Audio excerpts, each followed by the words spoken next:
what we have here is Sheriff Mack. Now, if you've never heard of him, you can do a little bit of research.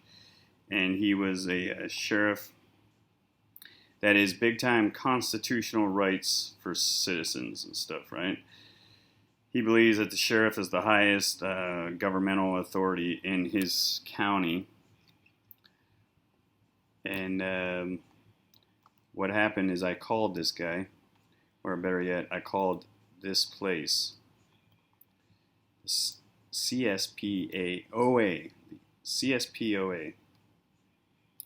Constitutional Sheriffs and Peace Officers Association, right?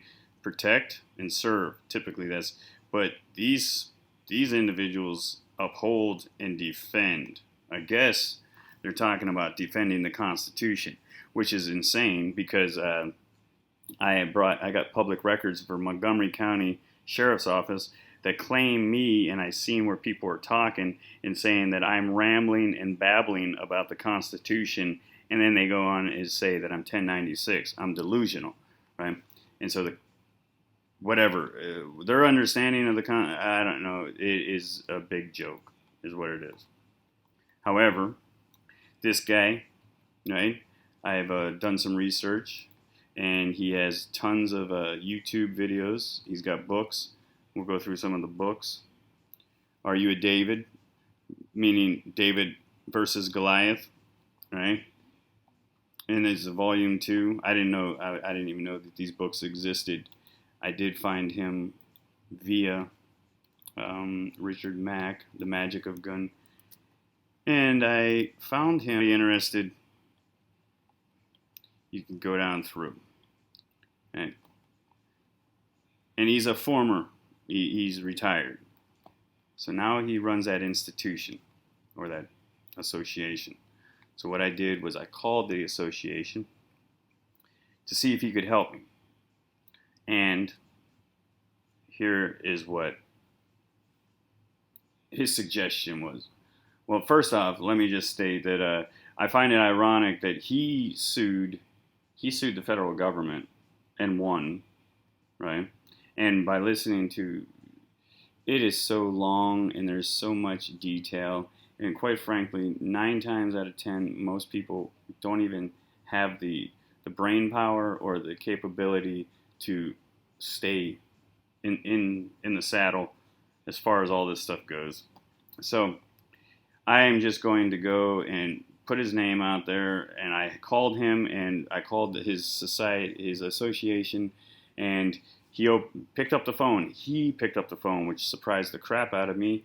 And then we had our little conversation, and he actually knows Rand Henderson, and he claims that that I should have, I shouldn't have even started with my constitutional thing, and it turns into a mess. He did offer to help me for, I think it's $2,000 upfront down payment, and then he would schedule an appointment with me and Rand Henderson. But the facts are that I've been trying to schedule an appointment for years now with Rand Henderson so we could get this situated. I have many, many calls that I've called in, many emails in which I've asked if we can just talk, and he opened up all the emails and he just disregards them all. And he was the guy that knew ahead of time that this was a fraudulent, fictitious warrant, and he doesn't care. Okay, so this guy, he's like, oh yeah, I know Rand Henderson. He's good people. He's got a bunch of good people over at his spot. And I'm like, wow. Well, I don't know where we have some major mixed signals, and whatever reality these people are living in, it doesn't even remotely come close to mine, and that's fine. All I want to do is leave. I'll leave. You guys have your society. You guys dictate all of your things. I don't want any part of it. So I will gladly take the first plane or the ship. I don't care. I'll row my own little ass. Give me the little USS Minnow, right? And I'll row my own little ass off the United States, okay? And try to find a place in which I can feel comfortable and relaxed And the facts are, though, that I had been down in South America. I'm not going to say where it was because I might have to go back or whatever. But the facts are that whenever I went there, that's when I seen real peace officers at work. So I was in a third worldish type of place that they had bars on everybody's windows and everything like that. So there may have been problems in the past, right? But I was in a third worldish place and I couldn't speak a bit of Spanish, and I didn't have a single problem for like 3 months, right? That I hung out there every day. And here's the crazy thing: is that we would be out with people, and you would have an open container of alcohol and walking right past one of these peace officers. I've literally seen prostitutes at night all hanging out right beside the peace officer, right? And because the facts are that that's what a peace officer is, upholds peace. However, these law enforcers, right? They like to play. This is all a game of duality. It's a game of manipulation. A law enforcer shows up, and he's a law enforcer at that moment. But then, if things go sour and things go awry, he automatically jumps on the other leg, and now he becomes a peace officer. And now, whenever he's representing himself, he would do it as a peace officer. And now, just because you use that word, all the mental midgets of the United States, right, with all of their indoctrination and everything, would be like, "Aw, that was a peace officer. You should have never did what you did. He was there to help you." The facts are, like I said, I saw peace officers. They are on just about every other corner. And when I showed up, coming from the United States, I was scared to death. I was literally scared to death for the first like week and a half, until, being around people. And I was like, and by the time I left, right, I didn't want to leave. And I was literally planning on staying there. And I debated, right, do I break their laws and stuff and put myself into possible complications? And I really debated, and I decided to go back to what they want to call my home. But I'll never call it a place that treats me the way in which this all these heroes and all these grand authority figures that never want to act like they're authority. All of a sudden, one is just like a public officials, right? Public officials, whenever they're demanding orders and stuff like that, if people get upset, then and they start to fight back, then they become public servants. And now you're supposed to feel sorry for them. These are your public servants. They were here to help you. So, anyways, without any further ado, in my opinion, I appreciate Sheriff Mack, or former Sheriff Mack, getting on the phone and offering to help me for a couple $1,000 at least. And if you don't believe me, at least he did 100 times more than what was able to find a lawyer to do, right? He was willing. And here's another key thing. Listen to him, and he goes and he says, "My time is very, very valuable." And I'm thinking, yeah, I love how my time isn't to any of these people. My time is for them, right? I'm supposed to. My time is to waste and reach out to them and call and look all over the place searching for purple unicorns, right? They don't exist. In only doing this because I was grown to believe that I'm in one of the freest countries in the world, and you have rights. You just have to know how you be able to possibly enforce your own rights, because these people don't believe you have rights, right? Or maybe he does. I mean, I don't know him, right? But that's about it. There's a bunch of nonsense through the whole thing, and eventually I can't take anymore. I have to hang up. But I do thank him for me wasting his time and him giving me, right, an opportunity for a couple $1,000. His time is very valuable. However, I've wasted all of my time for months and years. It's been years now, and I haven't gotten one stitch farther. If anything, I've gotten it actually the backwards. Is that now there's SWAT? I got to the point where I've wasted all of my time trying to get something accomplished and trying to get things settled and everything, that I put in so much time that I wasted, that everybody is turning around now, and just like the lawyer today stated, that if I call, that he's going to call the cops, and that he's for harassment, because I called to ask him questions, and then he started yelling at me, right? And he said that he's recording this, and he's going to get me for harassment. And that's exactly what they said when the SWAT came and left, and my mother got on the phone, right? They told her, she said, well, it's a fraudulent warrant, and they said basically, they said, yeah, well, it doesn't matter. He's been calling here, and you tell him to stop calling. And the reason I was calling was to find out information, because they created this. However, they don't want me to know the information, because if I find out the information, they will screw up their whole game. It's a big joke. It's disgusting. And I want nothing to do with any of these people that are in these positions of authority and think that they're goddamn greater than I and better than I. I'm almost 50 years old, and I feel like I am a 14-year-old child still in high school, and my daddy, right? And my daddy was very authoritative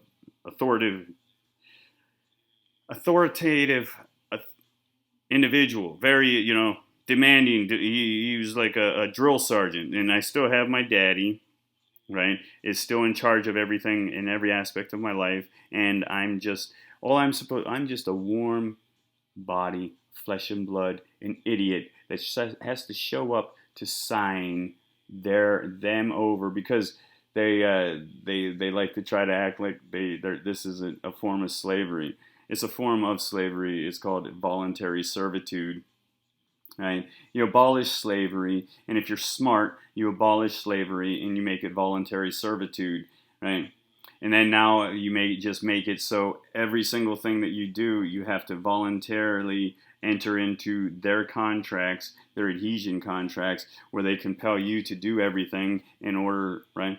So, in other words, it's slavery, but it's a sweet, sweet little textured aspect of slavery. And for certain people, which is a good percentage, it doesn't mean anything to them, right? Oh, just pay your stuff, pay your way to get through, shut your mouth. And for me, well, I'm sorry, but I can't live in your slavery conditions. I need room to grow in everything that I want to do, and I want to move forward and grow, and I'm not allowed to do anything because I don't have a lawyer. I don't have a member of their society that I've kissed enough ass to, and when I gave enough to, for them to deem me as a viable candidate for potentially having a better life, right? So I just went out of the country permanently and completely, and I want nothing to do with these psychopaths. They're sociopaths. They're sick in the head, if you ask me. Of course, I don't know what I'm talking about because I'm an idiot, right? But it is what it is. So, anyways, this is our little conversation. Okay, this is 602. 602-268-9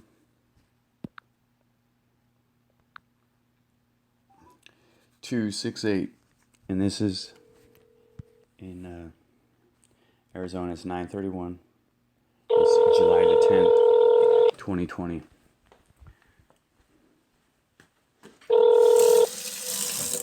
CSPOA. Yes, hi. I found you guys. I was looking around, and I had a couple questions, if you don't mind. I have Sheriff Mack. Is he still active, or is he retired? I am no longer a sheriff. Oh, you are. Is this Sheriff Mack I'm speaking with then? Yeah, Hi, yeah, sir. that's me. Hi, sir. Yeah, because I get sheriff still so much, people don't know. I haven't been sheriff for over 20 years, but that's still kind of my nom de plume and nom de guerre. But I work with sheriffs all over the country. Okay, yeah. So I have a major issue with a sheriff, and the whole county is corrupt, and they sent SWAT team to my mother's house on a fictitious warrant, and I've been like trying to combat this for a couple of years, but it's just getting worse. Where did the warrant say they were trying to find? I'm sorry, the warrant. It was for a. What were they trying to achieve with that warrant? Okay, well, what had happened is it was just started with a public intoxication, and then I went to court twice, and I was given a state appointed attorney, and they didn't show up on the first time, and they're trying to push me into signing, compel me into signing stuff and everything, and I had started to learn my true constitutional capacity is what really started to mess things up, because I started to stand in my true constitutional capacity, and then everything they're trying to push me. So then what happens is on the second time that I showed up on court, which would be September the 30th, I entered in 3 affidavits, one being an affidavit of stating my sovereign type of status and saying that I wasn't one of their one of their U.S. citizens, that kind of thing, and then a couple others, and then the next. I don't agree with that. I don't. Okay. Everybody's subject to the law, and you can't claim sovereignty that you don't have to answer to law. No, it wasn't about law.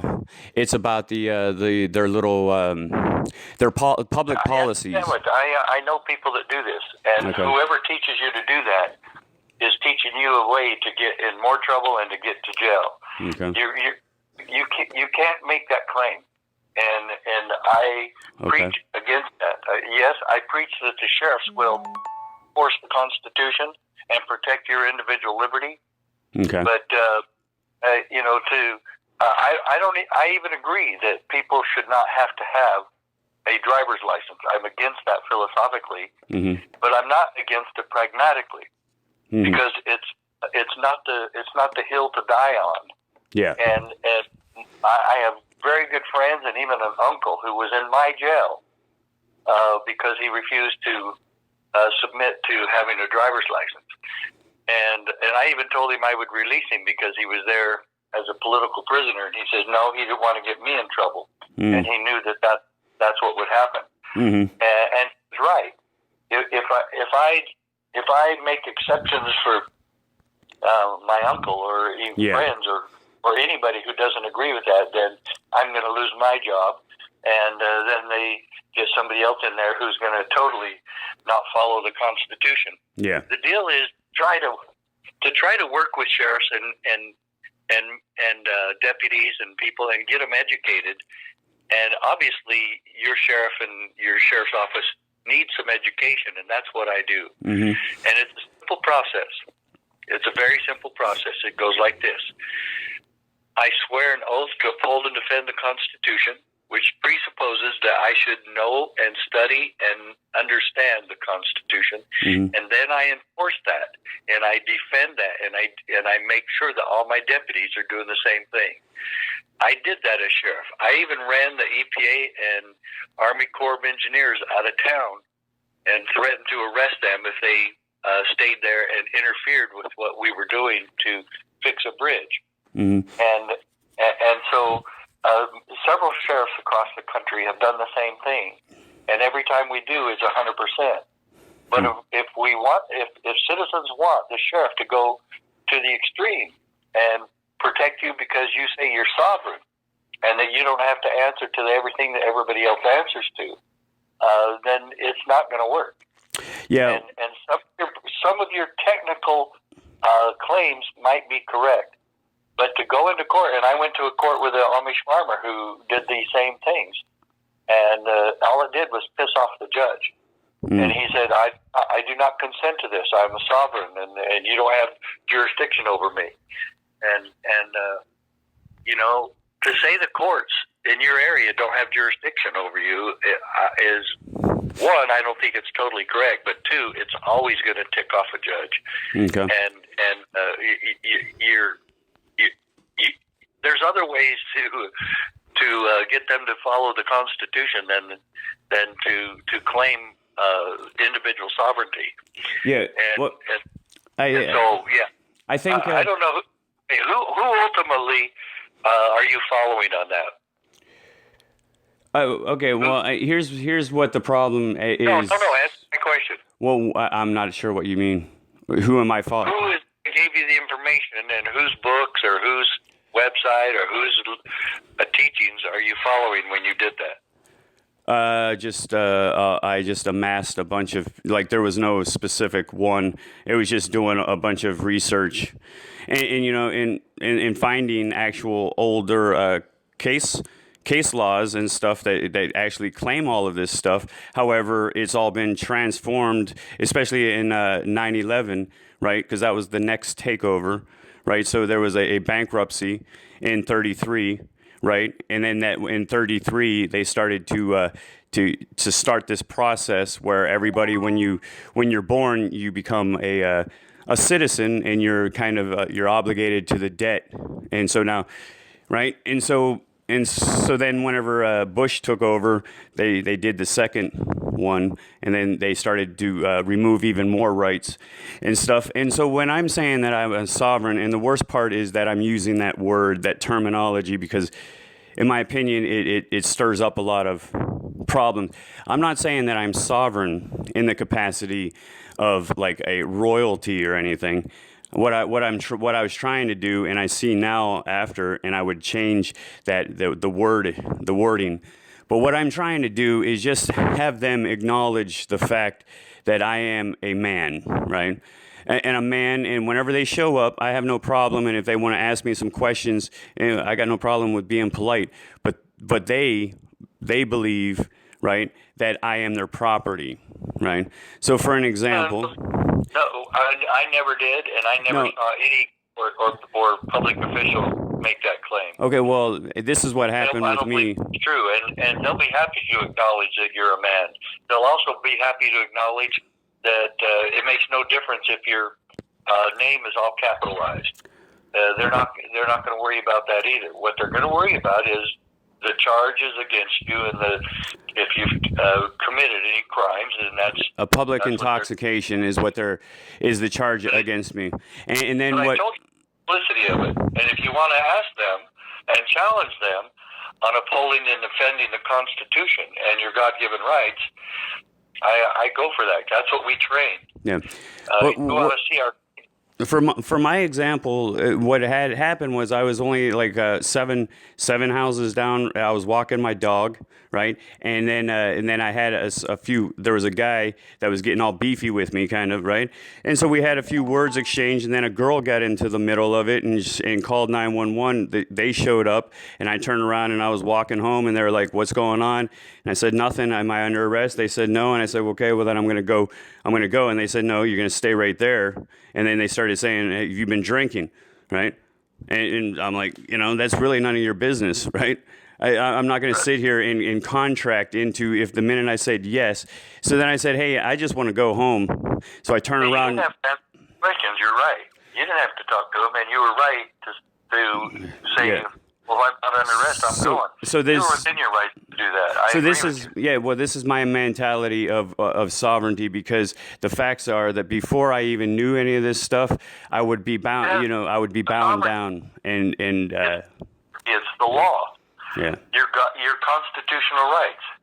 Well, that would be sovereign. Right. In my opinion, sovereignty would be a person that operates in the constitutional capacity, and then all the people that are operating within the commercial admiralty space, right, where you sign up for all of these compelled benefits that aren't really any kind of benefits, and you have to enter into all of these adhesion contracts is basically what it boils down to, right? And so the contract you're entered into is the Constitution of the United States, and their part of the bargain is that they protect that. Yeah, but Your then, part but of it, the state typically goes in and they undermine it. So if you had any rights, they turn it into privileges, right?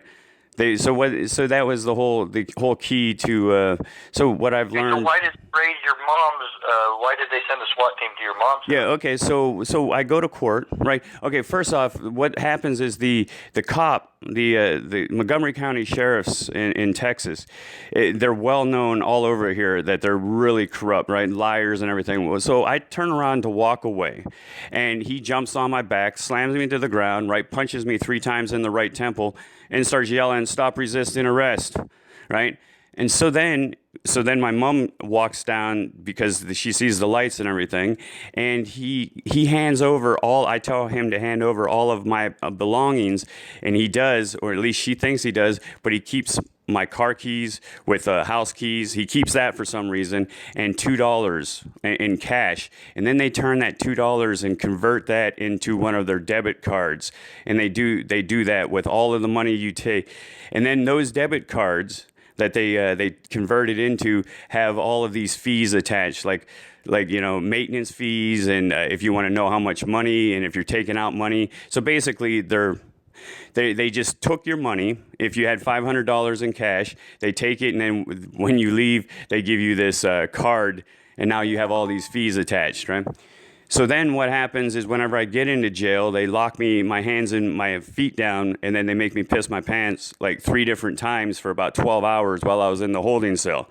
And then whenever I got out of there, they said I had to go in front of the judge. And so whenever I got it in, before I went in front of the judge, they took me into a little room with 3 guys that make me take off all my clothes and everything. And I said, no, I want to go in front of the judge in my pissy pants. So there's proof. Right, and then they threw me down on the ground, twisted my arm back, right, until I submitted, and then they made me like bend over, spread my butt cheeks, do all this weird stuff for them.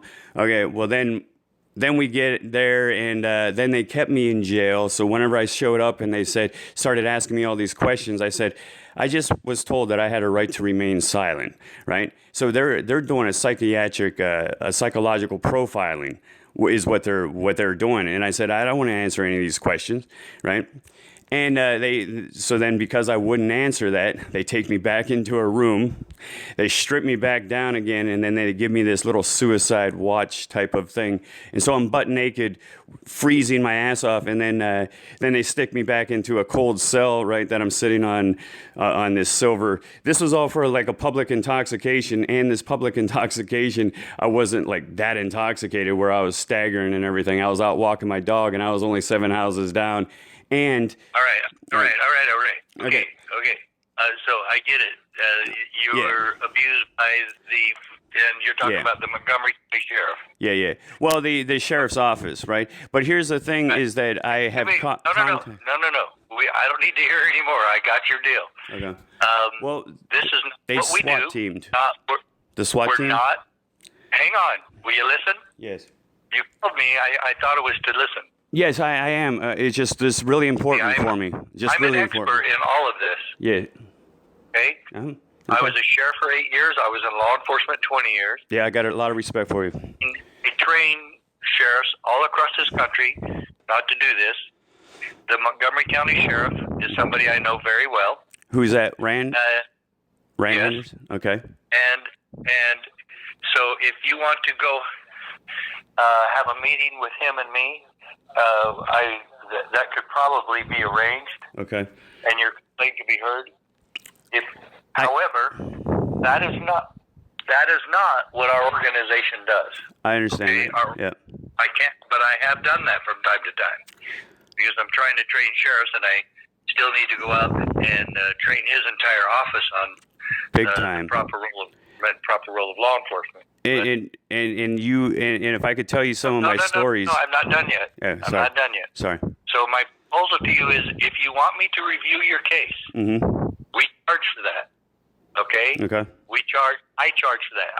My time is extremely valuable to me. What our mission is that we train sheriffs and we provide the training for sheriffs to follow the Constitution, enforce the Constitution, live the Constitution, make sure their deputies are doing the same, and that we stand and we protect the God-given rights of the people that we work for, and that's you, the people in our counties, within our jurisdiction. So this is a side note. This is something that you're talking to somebody, you're actually wanting a private detective or somebody to work for you, an attorney or whatever. I'm not an attorney, but for me to review your case, and you get all the paperwork for me to review the case, and then try to line up a meeting with Sheriff Henderson, or maybe one of his staff. I know some of his staff that are really good too. That would cost several $1,000s. Okay. And so that's what I charge to do that. Because that is not what CSPOA does. You're not a member of CSPOA. We do have citizen members or people members, posse members, and it's part of that. But I cannot afford to do that for free, and we're not funded to do that sort of thing. So I cannot spend my time doing it. I was willing to try to do it, even though I don't have time to do it. But it would cost you the whole thing. Getting that would probably be $4,000 to $6,000. Okay, all right, and that sounds, So, is it? Can I just finish up with where I am, like at this present moment? So this was back in September, August that happened, and then we get to September the 30th, which was my second day of court, and whenever I showed up to court, I entered in these affidavits. I walked out, and then 2 days later, I was there was a warrant out for my arrest stating that I didn't failure to appear. Now, I didn't even know this, right? And then I come to find this out by myself. Meanwhile, you did appear, though. Yeah, I appeared, and my mother took me. My mother sat out in the hall, waited for me for about 2 hours. She actually was getting concerned because there was nobody else left there, and she opened up the door, and Weatherford, one of the officers, kind of scalded her and told her she's not allowed to touch the door and look inside. So this is like a private court. So I asked if my witness could come in and sit here because the place was empty, and they said no, those are the court rules. So this is a private court, and it's really, really, this is discerning, right? So anyways, I get a second lawyer that was given to me because I just fired the one that never talked to me, but he also entered into the documents notice of representation, but he never spoke to me, right? So that's a complete lie. And here, whenever I say anything and I call up the state bars and stuff, everybody just blowing me off like I don't even exist, right? And this is really scary too, right? In my position, right? So the only thing that I can really go for is I'm a sovereign type of mentality because there is nobody that I can depend on or do anything, right? And at least whenever they kill me, right, I'll at least die with a little bit of pride and dignity that I stood on my own, stood up and tried to defend myself in whatever way that the only way that I had as an uneducated for the law kind of thing. Right. So anyways, so I was there and I took a wire with me. Right. So I have the whole court thing. And now I mentioned that to somebody and they tell me that I better be careful with that. And so there's and then I ask for the court transcripts and they blow me off. I contact the sheriff, Montgomery County Court 5 with Keith Stewart. I contact all of these people that were involved, and I contact them nonstop via emails, and they're opening all of the emails, and they just blowing me off like it don't. And here I am trying like hell to get this all situated, but nobody will talk to me because I'm not a lawyer, right, or something. I don't know what it is, but they just blowing me off. Allowed to represent yourself, so you don't have to be a lawyer. But so I admit that you've had a hard time, and that you've had some people who have abused you. I admit all that. Okay, well, hold on. Can I finish it? Hear the whole story. No, I just want to do the SWAT team. I mean, this is where I am. This is why I'm calling you, because this whole thing goes, and so I have hundreds of emails of opened up and stuff to Sheriff Rand Henderson himself, right? Like you just did a SWAT team, like what's going on, all of this kind of stuff, blowing me off, nothing. And then what was it, or June the 26th, I'm sitting here and I get on the phone and I start calling up the bonds places to find out like what happens when they do a false bond. And then I start calling up to find out who has actually signed the signatures on it, right? So I start calling up the clerk of courts. Then next thing I know, the SWAT team comes beating on the door, right? And we have it all videotaped and everything, right? And got all their assault rifles set up and everything because they're going to do this warrant that we've been talking for the last months, talking about it's fraudulent and trying to get it together. So now I guess they're like, well, we're going to either eat this $10,000 ourselves or we're going to take him in. And so they want to kill me. I mean, that's all there is to it, right? And so then as soon as they walk away, we call up Tina Long with a court 5, and she says, oh yeah, and my mother calls, right? And anytime I call, they just hang up on me. But this time my mother called. My mother is scared to death, right? Terrified, and she's crying and stuff. And she's like, what's going on? You guys, he was there. And she said, yeah, I remember him. And then they're like, what? And so, yeah, he was there, and but he forgot to sign a piece of paper. And so all of this was done for a piece of paper is what they're saying. But whenever I look at the actual warrant, it says that the bailiff states that he walked out and stepped out into the corridor and announced my name 3 times, and nobody showed up. So then, therefore, it was a no-show, which they don't actually do that. They call everybody into the courtroom, and then so everything from start to finish is a lie, right? And everything from start to finish, I'm making all the efforts as a grown man just to be like, how can we handle this? But you're never going to handle it because one deception, one fraud, if they go in and they admit that they just screwed up, so now they're it is snowballing basically, right? So now I'm living in, like, there's no doubt they want to kill me, right? So they were trying to get me in their hands, right? And then whenever they got me in their hands, they can accidentally, oops, he died. What? We accidentally choked him out or whatever, right?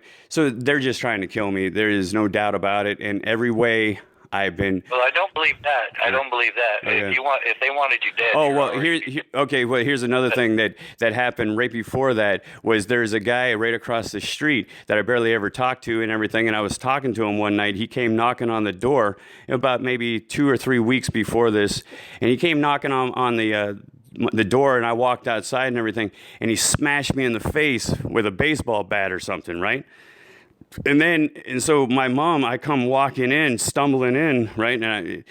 And right as soon as so we have a video camera. As soon as he smashed me in my face, there was a car that came down our little cul-de-sac, right? And turned around real fast about a minute later, right? And then a minute after that or so, it came down again, right? And so somebody wanted me to pick me up. So the thing was to smash me in the head, right? Have me go down, and then that car would boogie down the street, pick me up, and then take off, right? And so when my mom called the cops, they showed up, and they went across the street, but they showed up for him, right? For his dad. So I guess my mom said that she walked out and saw that his dad was there, and she yelled, "I'm going to call the cops." And he said, "Yeah, I'm calling the cops too." So I guess he was first in line. They showed up for him, and they didn't want to talk to my mother at all, and they blew her off, and she had pictures on her phone and was like, "This is what," and they blew it all off, right? And then we started getting online and asking about like what's going on, and I have all kinds of emails where they're blowing everything off, transferring me over to somebody else, playing nothing but games.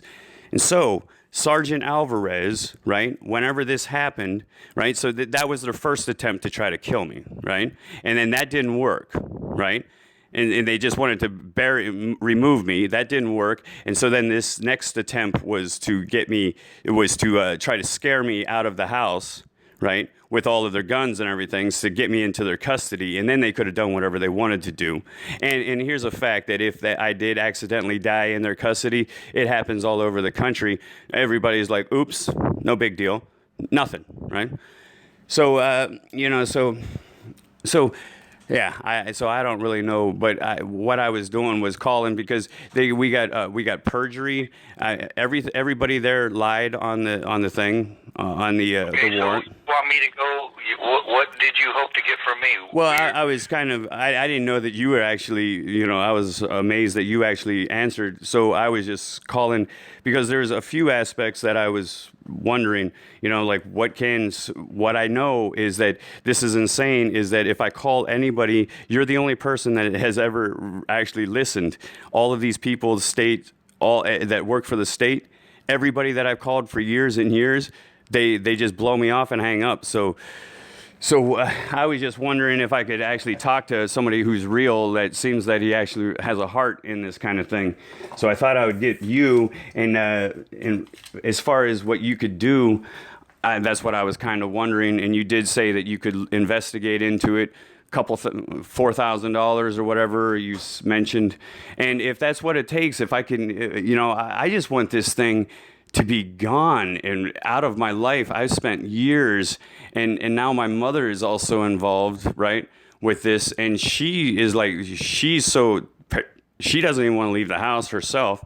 She's up in arms. If something happens at night and we hear a slam, she's jumping up, and we're in here in every aspect. I'm still reaching out to them. I'm still trying to get this, and they're blowing me off. If you had just simply pled not guilty to the public intoxication and gone to court and not go with all this sovereign stuff, and you would have just pled not guilty and gone to court, and then have them try to prove that you were, and then even if you had been found guilty, pay your fine and be done with it. Yeah, that would have been really simple. Well, and that's something that you have to own. I think you messed that up. Oh, okay. Well, here's what happened was back in 2016, they did the same thing, right? So I was walking. So I just stepped out of a. Give me another incident. I don't want to hear all more than these incidents. Okay. Well, okay? But so the deal is, if you want me to do this, mm-hmm. you will hire me the down payment for me to review all your reports and to review this.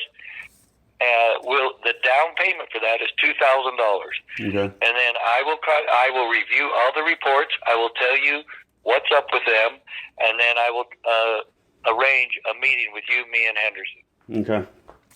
And I find that odd. Can you just tell me why, if I have already tried to arrange a meeting with him multiple times, and I have recordings where I've called in and said, hey, can I speak with Rand Henderson, because every one of his agents are just blowing me off and playing games. They also have it that I'm 1096 delusional and I'm pointing guns at officers. This is in their records, and this showed up back a couple years ago. This is where they were actually trying to set it up. I will review that in any reports. Okay, well, what I'm saying is... I don't want to hear any more war stories about what you've gone through. What I'm saying is... Okay? No, but what I'm saying... Don't give me any more war stories. Yeah, I understand that. I'm asking you is... Gone through. Am I asking... Is a sheriff... Can a sheriff not... I need to know your name. Can a sheriff just not blow everything off? Or are they obligated to... I don't know. You don't know? Okay. He said, she said. And yes... Most sheriffs are not going to handle all the calls that come in to his office. No way. Yeah, not all of them. But I mean, this is they're not going to handle a lot of them. They have people in charge. Okay.